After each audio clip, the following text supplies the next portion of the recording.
शिरीष जसा घरात शिरला तशी त्याची बायको नेहा त्याला म्हणाली, अहो जरा अण्णांना बघता का, खूप अस्वस्थ वाटतायत, जेवलेही नाहीत. हो, फ्रेश झालो की लगेच बघतो. बाथरूम मध्ये फ्रेश झाल्यावर तो पटकन अण्णांच्या रूम मध्ये गेला. नेहमीप्रमाणे अण्णा पलंगावर झोपले होते. जवळ जाऊन शिरीषने त्यांच्याकडे पाहिलं.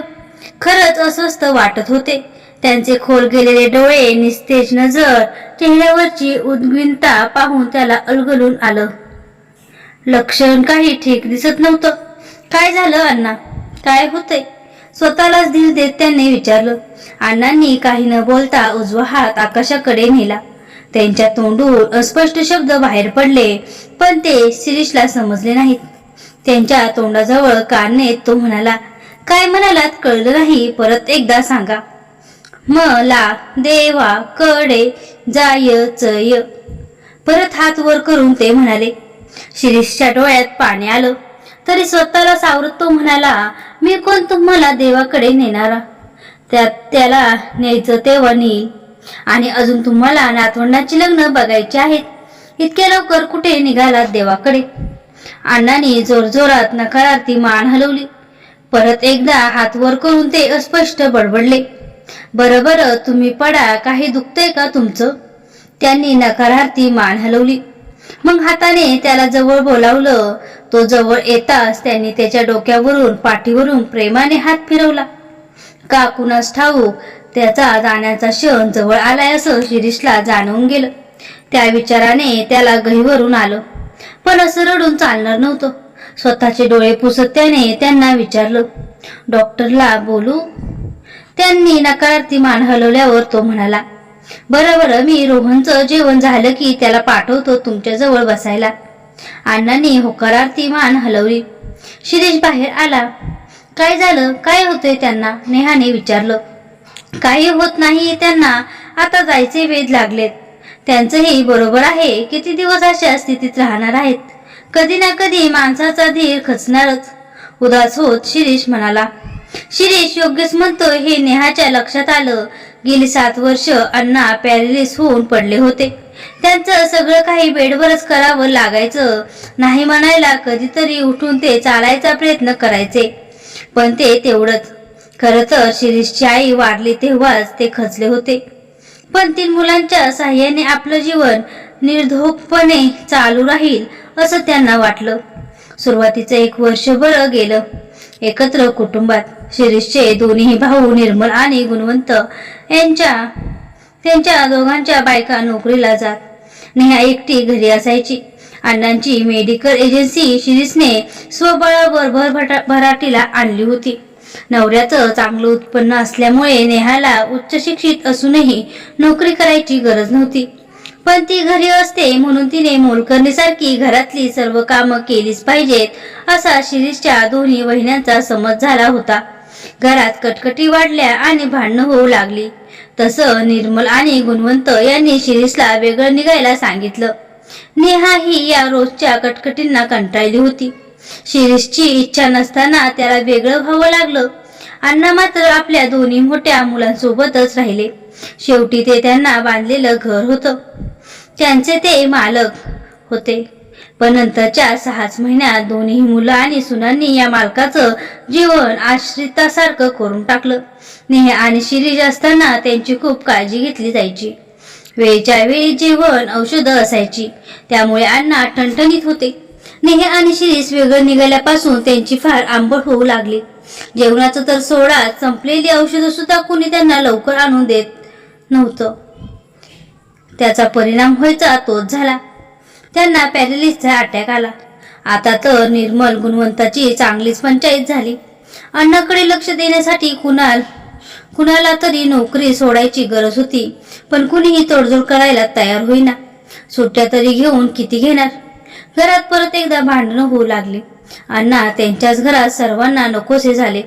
शेवटी दोन्ही भाऊ आणि त्यांच्या बायकांनी संगनमत केलं आणि अण्णांना एक दिवस शिरीषकडे आणून टाकलं.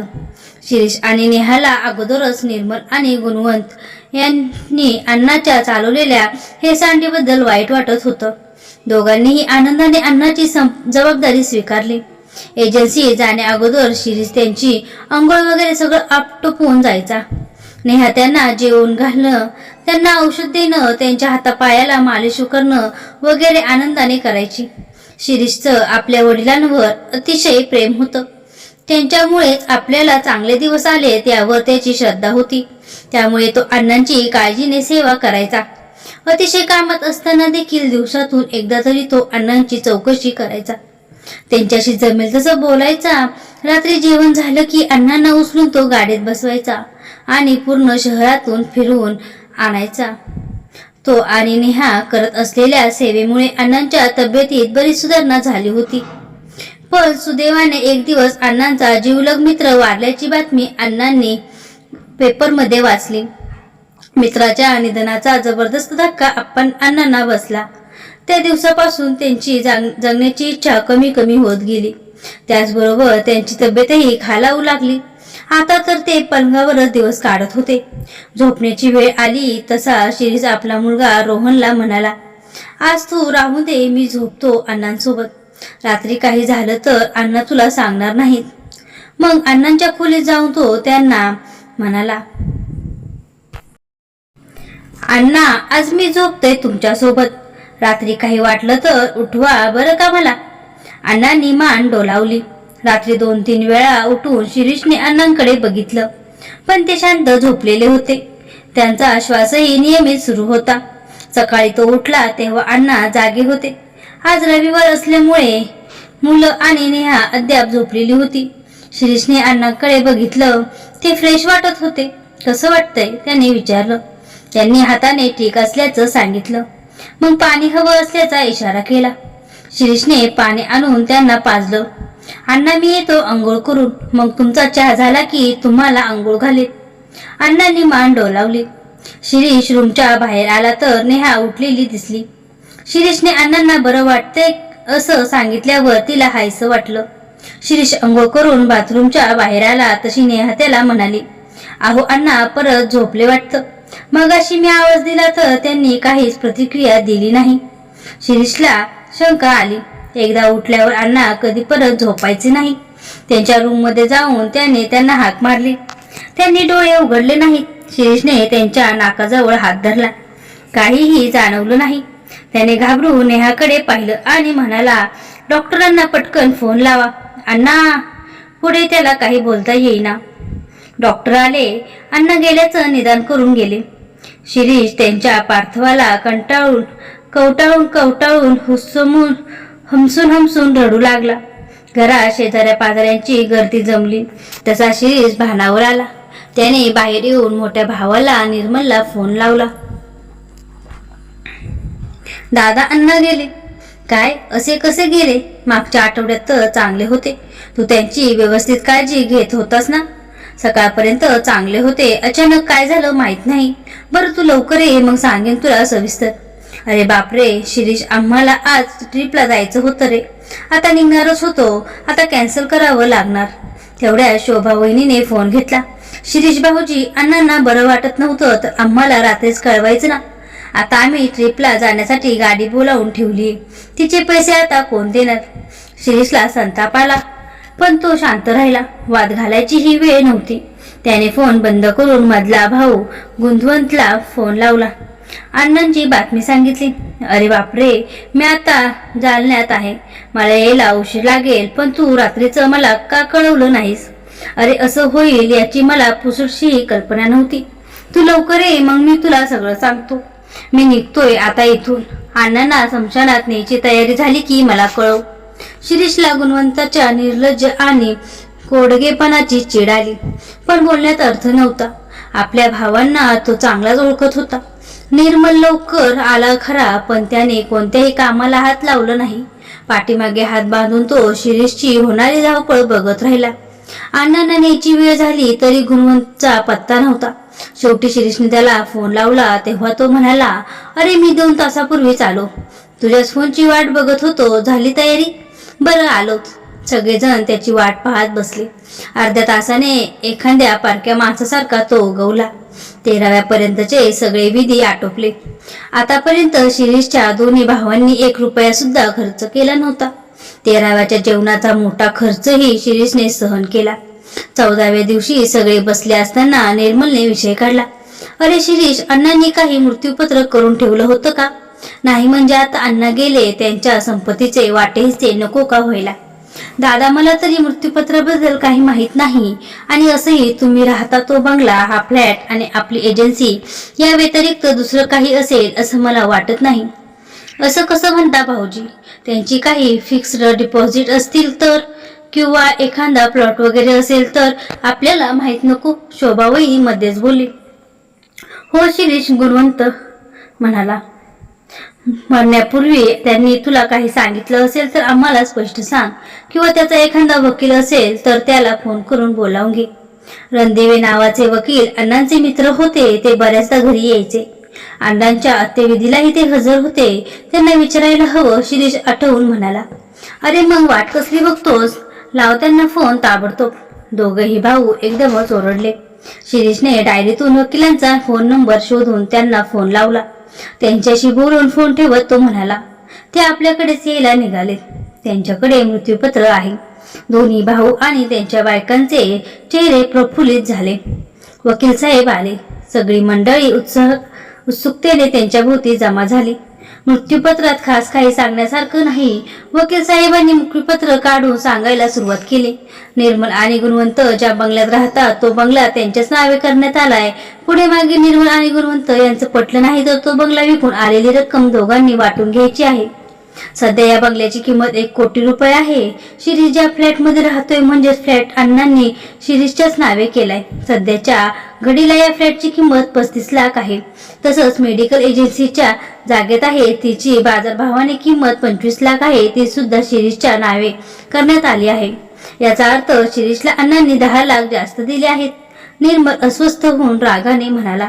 वकील साहेबांनी त्याच्याकडे काही क्षण रागाने पाहिलं, मग म्हणाले, अण्णांच्या 30 लाखांच्या मुदत ठेवीत तुम्ही दोघा भावांनी अण्णा आजारी असताना मोडल्या. शिरीषला त्याबद्दल का सांगितलं नाही याचं स्पष्टीकरण द्या अगोदर. निर्मल चपापला. त्याने घाबरून गुणवंतकडे पाहिलं. गुणवंतने त्याला नजरेने शांत बसण्याची खूण केली. तुमच्या कौटुंबिक भानगडीत मला पडायचं नाहीये. नाहीतर तुमची एक प्रकरण उकरून काढायला मला वेळ लागणार नाही. मी तुमच्या वडिलांचा वकीलच नाही तर चांगला मित्र होतो, हे ध्यानात ठेवा. वकील साहेब तीव्र स्वरात म्हणाले. तशा दोन्ही भावांनी माना खाली घेतल्या.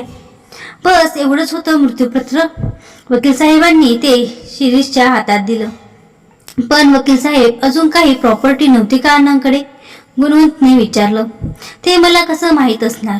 तुम्ही शोधून काढा आणि मला सांगा. पण लक्षात ठेवा, ते काय सापडलं तरी तुम्हाला सहजासहजी मिळणार नाही.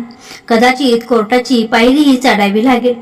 गुणवंतच्या बोलण्यातला लोभीपणा ओळखून वकील साहेब म्हणाले. वकील साहेब गेले. त्यांच्या पाठोपाठ निराश होऊन निर्मल, गुणवंत त्यांच्या बायकासह निघून गेले. ते गेल्यावर शिरीष नेहाला म्हणाला, चला बरं झालं, सगळं व्यवस्थित पार पडलं. वाटेहिशाच्या भानगडीही मिटल्या. ते ठीक आहे हो, पण तुम्हाला नाही वाटत अण्णांनी आपल्याला त्या मानाने खूपच कमी दिले? त्या मानाने म्हणजे आपण जे काही त्यांच्यासाठी केलं त्याचा खूपच कमी मोबदला त्यांनी आपल्याला दिलाय. शिरीष हसला. नेहा, अण्णांनी मला जन्म दिला, मला वाढवलं, शिकवलं, मोठं केलं, मेडिकल एजन्सी माझ्या नावावर केली. ह्याचा तर त्यांनी कधी मला मोबदला मागितला नाही. अहो, मला तसं म्हणायचं नाहीये. तुमच्या 2 भावांच्या मानाने असं मला म्हणायचं होतं. विचार करा, तुमच्या भावांनी अण्णांसाठी काय केलं? त्यांच्या तब्येतीची कधी काळजी घेतली नाही. त्यामुळेच अण्णांना पॅरालिसिस झाला. पॅरालिसिस झाल्यावरही अण्णांना साधं 6 महिने त्यांनी घरात राहून दिलं नाही. लगेच आपल्या घरात आणून टाकलं. विचार करा, या 7 वर्षात आपण अण्णांसाठी काय नाही केलं. या 7 वर्षात कधीही आपला टूरला गेलो नाही. अण्णांना एकटं राहून द्यायचं नाही म्हणून आपण कधी जोडीने लग्न समारंभाला गेलो नाही. अण्णांना त्रास होऊ नये म्हणून कधी नातेवाईकांना आपल्या घरी बोलावलं नाही. या 7 वर्षात अण्णा 4 वेळा हॉस्पिटलमध्ये ऍडमिट होते. तुमचे भाऊ परक्या माणसासारखे भेटायला यायचे. कधी त्यांनी विचारलं की शिरीष किती बिल झालं, आम्ही काही मदत करू का तुला? अण्णांच्या आजारपणात किती रात्री तुम्ही आणि मी जागून काढल्या आहेत. मान्य आहे की ते आपलं कर्तव्य होतं, पण मग तुमच्या भावांची, वहिनीचीही काही कर्तव्य नव्हती का? अण्णांनी केवळ तुम्हालाच नाही तर तुमच्या भावांनाही जन्म दिलाय.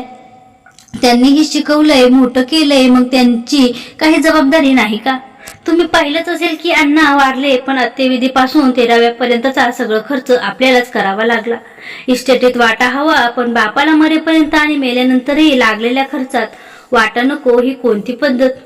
निर्मल आणि गुणवंतने अण्णांचे हाल केले, तरीही अण्णांनी इस्टेटीत त्यांना समान वाटा दिला. त्याचं मला वाईट वाटत नाही, पण आपण केलेल्या त्यागाचा, सेवेचा, खर्चेचा अण्णांनी आपल्याला काय मोबदला दिला सांगा? शिरीष निशब्द होऊन ऐकत होता. नेहाचा एक एक शब्द त्याचं काय चिरून जात होता. काय चुकीचं बोलत होती ती? आजवर तिने जे पाहिलं, अनुभवलं, तेच तिच्या तोंडून बाहेर पडत होतं. शिरीषला ते पटत होतं, त्यामुळे काय उत्तर द्यावं त्याला कळेना.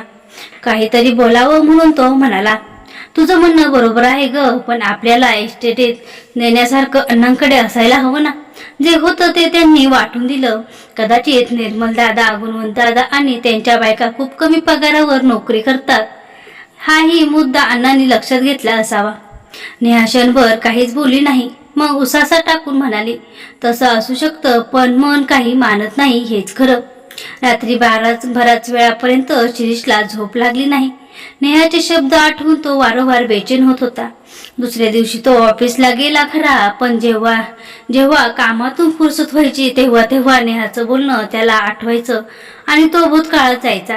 त्या 7 वर्षात अण्णांच्या आजारपणामुळे आलेल्या अडचणी, काही बरे वाईट प्रसंग त्याला आठवू लागायचे आणि मग तो अस्वस्थ व्हायचा. अण्णांनी खरंच आपल्यावर अन्याय केला ही भावना त्याच्या दृढ होऊ लागायची. आपल्या तुलनेत आपल्या स्वार्थी आणि लोभी भावांना अण्णांनी भरभरून दिलं याचं त्याला दुःख होऊ लागायचं. आठवडाभर त्याला या विचारामुळे काम सुचत नव्हतं. कितीही झटकून टाकायचा प्रयत्न केला तरीही ते विचार पुन्हा पुन्हा त्याच्या मनाला चिटकून बसायचे. 8-10 दिवसांनी रविवार तो नाश्ता करताना रणदेवी वकिलांचा फोन आला. शिरीष घरी आहेस का? यायचं होतं जरा बोलायला. हो या ना. का हो काका, काही विशेष काम? त्याने विचारलं. अरे काही नाही, जरा बोलायचं होतं, मी आलो की सांगतो सर्व.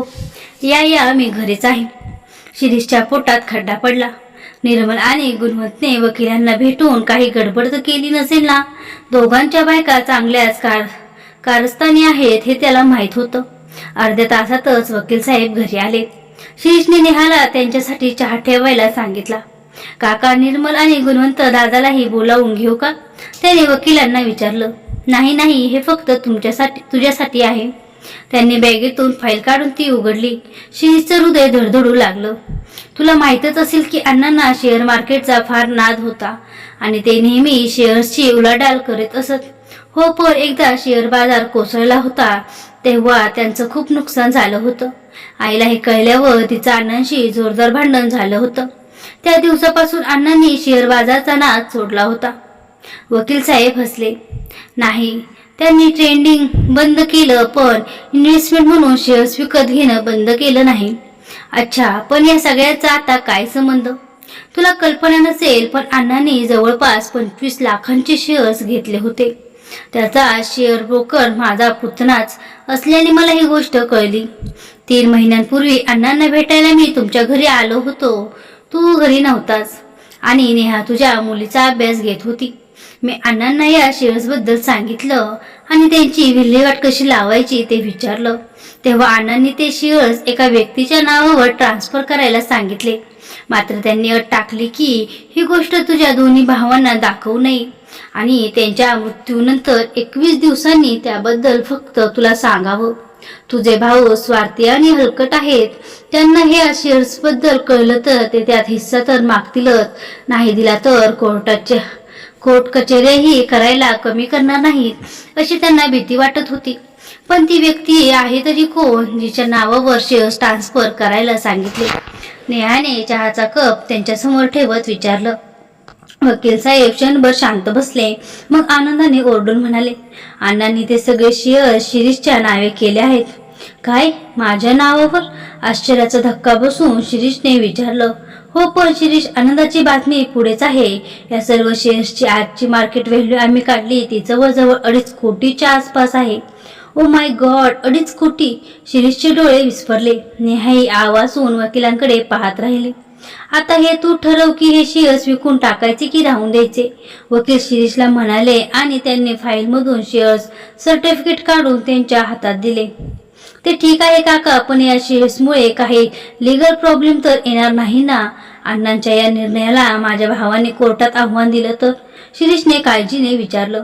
तशी शक्यता फार कमी आहे, कारण 3 महिन्यापूर्वीच आणि शेवटचं मृत्यूपत्र बनवण्याच्या आतच ते शेअर्स कायदेशीररित्या तुझ्या नावावर ट्रान्सफर करण्यात आले होते. आणि तू जरा आता हुशार हो. तुझ्या भावांनी अण्णांना कशी वागणूक दिली ते बघ. त्या मानाने अण्णांनी त्यांना भरपूर काही दिलं आहे. तरी सुद्धा तू ऑफिसला आला की मी तुला समजावून सांगेन. आता जस्ट सेलिब्रेट. अरे हो, एक गोष्ट सांगायची राहिली. कोणती? अण्णांनी तुला विनंती केली आहे की त्याच्या वाढदिवसाला आणि श्राद्धाला वृद्धाश्रमातील सगळ्या ज्येष्ठ मंडळींना तू जेवण द्यावंस. जरूर देईन काका.